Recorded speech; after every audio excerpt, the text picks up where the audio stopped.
또 하나님의 은혜의 말씀이 우리 가운데 충만하길 소망합니다.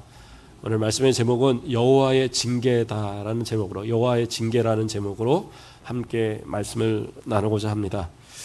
하나님은 어떠한 분이십니까? 제가 이런 질문을 사람들한테 많이 합니다. 아직까지 우리 교회에서는 저한테 목사님 상담 좀 하시죠 하고 이렇게 오시는 분들이 없어서 그러는데, 제가 전에 있던 교회에서는 좀 상담들을 많이 해드렸어요. 젊은 분들이나 나이 드신 분들이나 힘든 일이 있으면 목사님하고 찾아오니까 이렇게 같이 이야기 나누고. 근데 제가 어느 정도 꼭 한 번씩 이렇게 질문하는 내용 중에 하나님을 어떤 하나님으로 아십니까? 이런 질문을 던져요. 그러면 분명히 우리가 아는 분은 성경 안에 계신 하나님, 성경으로 우리에게 알려주시는 하나님이니까 다 똑같을 것 같죠. 근데 신기하게도 다 틀립니다.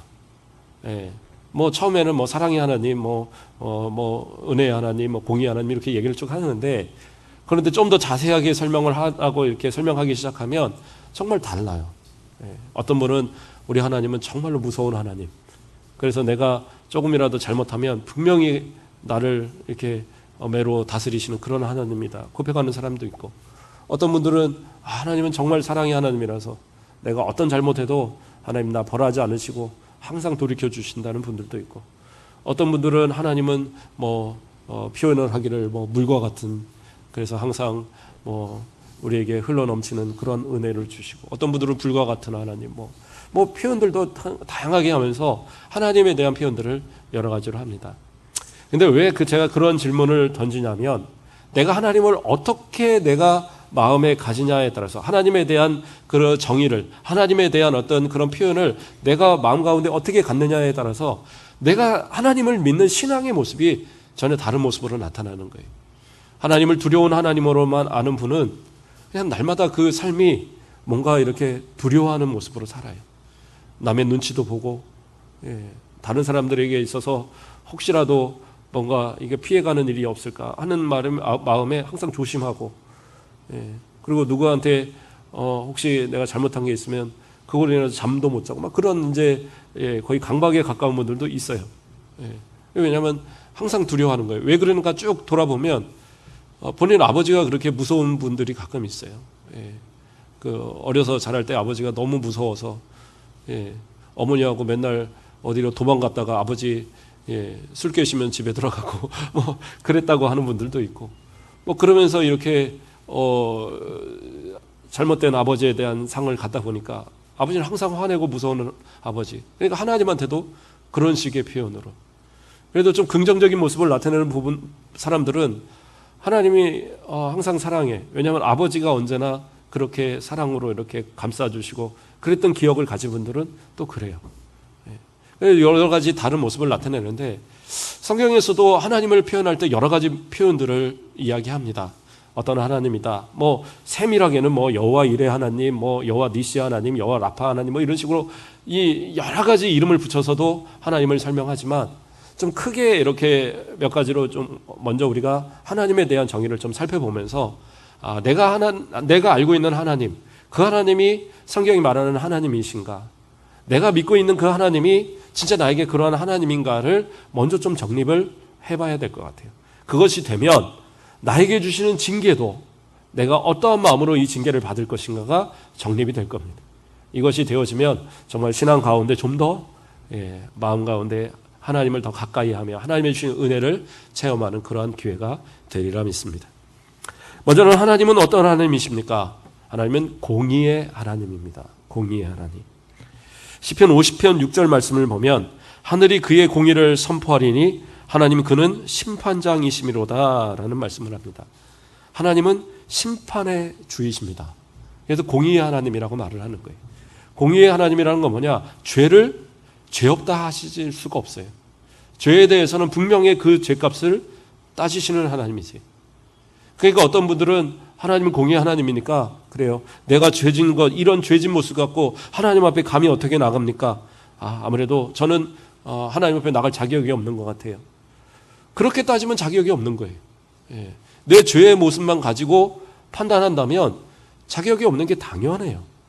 그거는 일반적인 그런 죄를 짓는 사람뿐만 아니라 누구라도, 오늘 오전에도 우리가 살펴봤지만 누구라도 하나님 앞에 자신의 공로나 자신의 힘 갖고 의롭다라고 칭함받을 수 있는 사람은 아무도 없어요.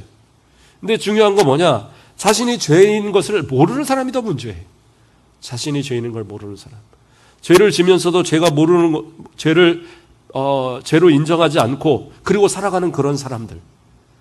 그러한 모습들이 의외로 대단히 많아요. 그리스도인들이니까 안 그런 것 같죠? 아니에요. 우리 가운데도 그런 모습들이 많다라는 거예요. 시편 50편 21절 말씀을 제가 봉독해 드립니다. 내가 이 일을 행하여도 내가 잠잠하였더니 내가 나를 너와 같은 줄로 생각하였도다. 그러나 내가 너를 책망하여 내 죄를 내 눈앞에 낱낱이 드러내리라. 무슨 얘기예요? 하나님이 참으셨단 말이에요. 우리가 죄 짓고 우리가 나쁜 일 해도 하나님이 바로바로 벌 주시는 게 아니라 참으시더라는 거예요. 그렇잖아요. 우리가 자녀를 키울 때도 처음 잘못할 때 그래 초장부터 잡아야지 그리고 막 매들어서 바로 때리는 그런 부모가 어디 있어요? 그러지 않잖아요. 처음에는 경고하죠. 그러지 마라. 말합니다. 그래 이래서는 안 돼. 이야기해요. 근데 그것이 반복이 되어질 때 그때 매를 드는 거잖아요. 근데 하나님이 참으신다고 그래서 하나님께서 말씀하지 않으신다고 그래서 하나님이 모르고 계시느냐?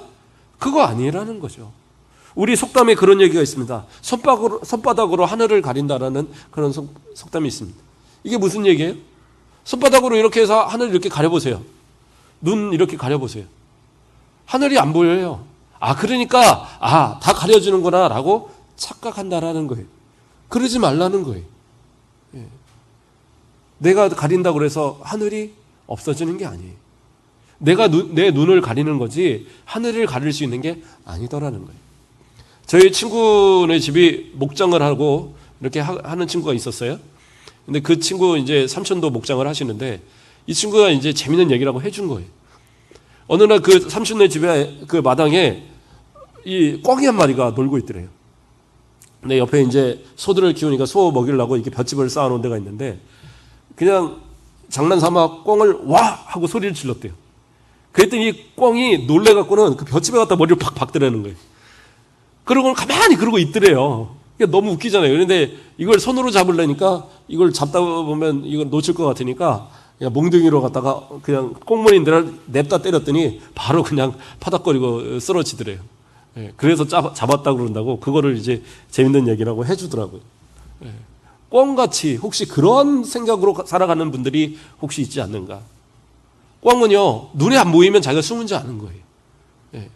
그냥 가서 이렇게 받고 닭이나 꿩이나 이런 것들은 자기만 안 보이면 자기 모든 게 다 안 보이는 것처럼. 하나님을 그렇게 생각하지 마세요. 내가 죄 지을 때 하나님 안 보셔요? 다 보셔요. 내가 나쁜 말 할 때 하나님 안 보셔요? 다 보시고 다 듣고 계세요. 그런데 왜 하나님 참으시냐? 우리를 사랑하시니까 참고 계신 거예요. 회개의 기회를 주시는 거예요. 회개할 수 있는 시간을 주시는 거예요. 그렇잖아요? 그런데 회개하지 않으면 하나님은 심판해 주기 때문에 그 공의로 분명히 심판하신다니까요. 그런 하나님이세요. 그 하나님을 안다면 함부로 죄 못 짓죠. 그렇죠? 내가 사기칠 때 하나님 보고 계신다면 어떻게 사기치겠어요? 내가 거짓말할 때 하나님이 보고 계신다면 어떻게 거짓말하겠어요? 내가 내 입으로 막 욕을 할 때 하나님이 보고 계신다면 어떻게 욕하겠어요? 그렇지 않으세요? 예. 그러니까 우리 권사님들 뭐 항상 보면 거룩하시잖아요. 혹시 시장 같은 데서 욕하지 마세요. 예. 전에 있던 교회에서도 보면 신고가 들어와요. 권사님들 욕한다고. 그러면 뭐 그분들이 그렇게 하셨겠어요. 그러면 막 여러 가지 욕을 막 다 얘기해요. 예, 그분들도 전라도 분들이 많아서 이 전라도에서 자주 유행하는 많은 욕들을 이렇게 막 골라가면서 하십니다. 뭐. 그런데 이제 겉으로는 모르잖아요.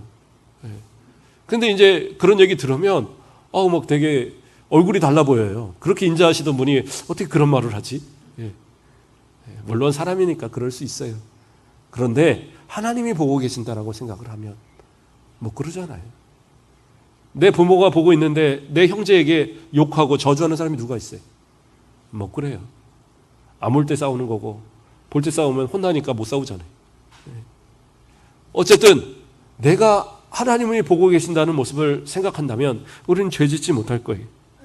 그런데 우리가 그러한 모습을 끝까지 돌이키지 않고 죄의 가운데만 살아가면 어떻게 되느냐? 시편 50편 22절로에서 뭐라고 얘기하시냐면 하나님을 잊어버린 너희여 이제 이를 생각하라. 그렇지 아니하면 내가 너희를 찢으리니 건질 자가 없으리라. 하나님 심판하실 때가 있다라는 거예요. 그때 가면 늦다는 거예요. 그때 가서 내가 예수님 믿을 걸. 그때 가서 내가 죄 짓지 말 걸.